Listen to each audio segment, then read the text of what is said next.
हम सभी भैया बहनों को तो 11वें अध्याय के दूसरे भाग में हम समझते हैं मक्खन खट्टा क्यों होता है। इसे तो अधिक समय तक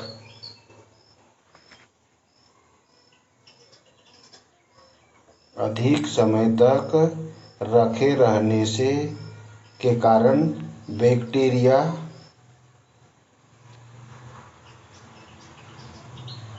की क्रियाशीलता बढ़ जाती है। अधिक समय तक रखे रखने के कारण क्या होता है, बैक्टीरिया की क्रियाशीलता जो है वह बढ़ जाती है तथा अम्लीयता अधिक बढ़ जाती है। अधिक समय तक रखे रहने के कारण बैक्टीरिया की क्रियाशीलता बढ़ जाती है तथा अम्लीयता अधिक हो जाती है, जिससे मक्खन खट्टा हो जाता है। दूसरा प्रश्न समझते हैं, प्रिंट का दूध किस दूध पदार्थ से है।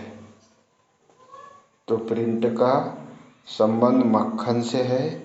इसकी सहायता से मक्खन की टिकिया काटी जाती है। मथने के लिए कितनी वसा वाली क्रीम होनी चाहिए। मथने के लिए कितनी वसा वाली क्रीम होना चाहिए।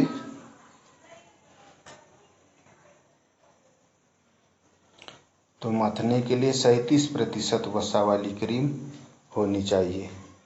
मक्खन में ओवररन की परिभाषा लिखिए।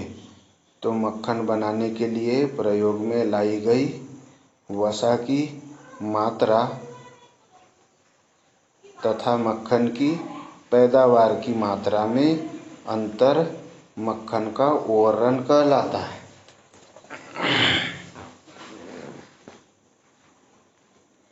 मक्खन में ओवररन की परिभाषा लिखिए।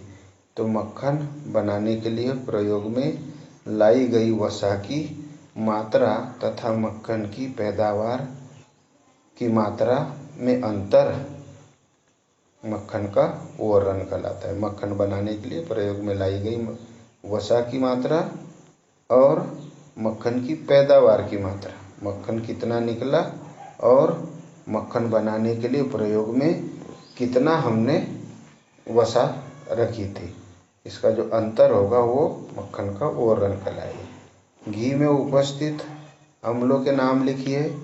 तो घी में निम्नलिखित अम्ल उपस्थित रहते हैं।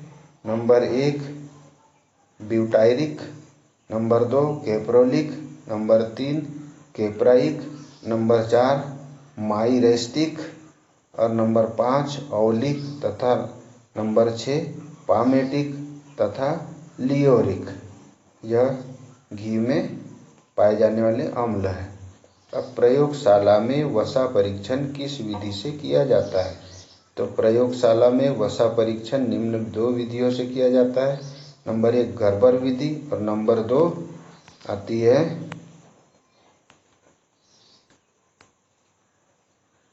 बेबकॉक विधि।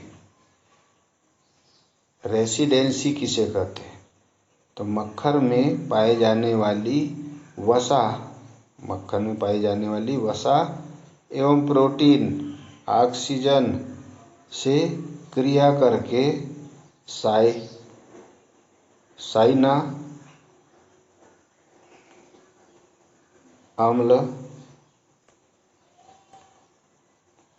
सड़ना आरंभ कर देती है। इससे एक अलग प्रकार की सड़न के समान गंध आती है, जिसे रेसिडेंसी कहते हैं।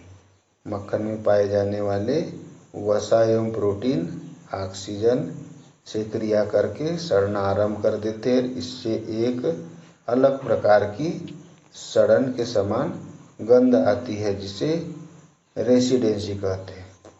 अगला आता है क्रीम सेपरेटर मशीन के भागों के नाम लिखिए।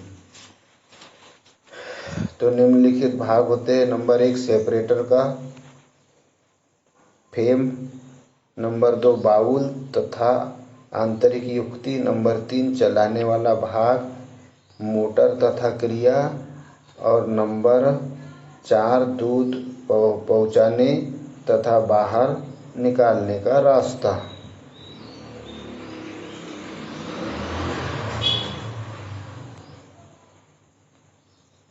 दुग्ध उत्पादन, दुग्ध उत्पादों के लिए इसमें महिलाएं बहुत रुचि लेती है। क्यों? क्योंकि दूध और दूध से बने पदार्थों का उपयोग ज़्यादा मात्रा में उन्हीं के द्वारा कराया जाता है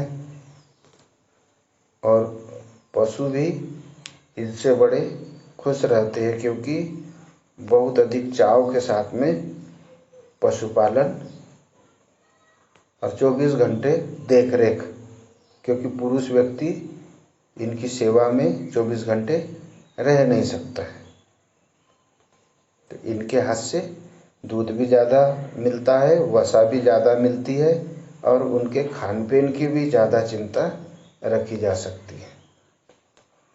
घी बनाने की पूर्ण स्तरण विधि के नाम लिखिए। तो घी बनाने की पूर्ण स्तरण विधि के निम्नलिखित लाभ है। नंबर 1, कम ईंधन की आवश्यकता होती है। नंबर 2, उत्पादन लागत में कमी आती जाती है। तीसरा, घी में कम मात्रा में अम्लीयता रहती है। चौथा, अच्छे किस्म का घी बनता है। पांचवा, घी लंबे समय तक ताज़ा बना रहता है। और नंबर 6, समय कम लगता है। नंबर 7, सुवास एवं सुरभि नष्ट नहीं होती। मक्खन बनाने की देसी विधि की हानियाँ लिखिए। मक्खन बनाने की देसी विधि अपनाने से कौन कौन सी हानियाँ होती है, और ये है वैज्ञानिक विधि। तो वैज्ञानिक विधि से लाभ ये होते हैं। अब देसी विधि से हानि कौन कौन सी होती है? नंबर 1, मक्खन में पानी की मात्रा अधिक हो जाती है, पानी खूब ज़्यादा होता है। दूसरा, मक्खन में कर्ड की मात्रा अधिक रह जाती है। नंबर 3, दूध में उपस्थित विटामिन बी व सी नष्ट हो जाते हैं। मक्खन अधिक समय तक अच्छी स्थिति में नहीं रख सकते।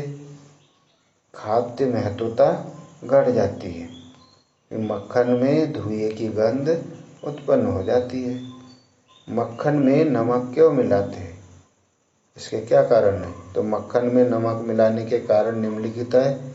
नंबर 1, मक्खन में पानी की अतिरिक्त मात्रा कम हो जाती है। नंबर 2, मक्खन में जीवाणु नहीं पनप पाते हैं, जिससे वह अधिक समय तक संरक्षित रह सकते हैं।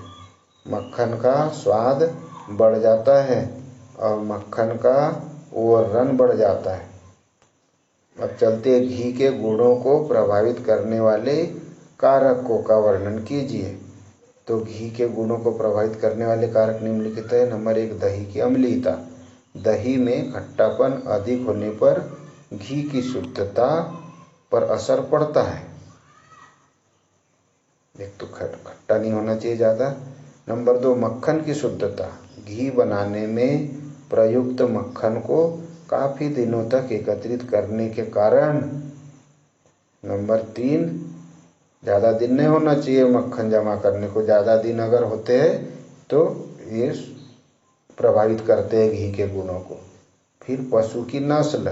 गाय की अपेक्षा भैंसों का घी ज़्यादा स्वादिष्ट होता है। फिर मिलावट, चौथा गुण आता है मिलावट का। तो दूध में विभिन्न प्रकार के मिलावटों से भी घी का गुण प्रभावित होता है। तो यह हो गए घी को प्रभावित करने वाले कारण। और हमने अध्याय पढ़ा डेयरी उत्पाद। देखिए, दही, शुद्ध दही, यह डेयरी उत्पाद। जन्मदिन पर केक शुद्ध दूध का।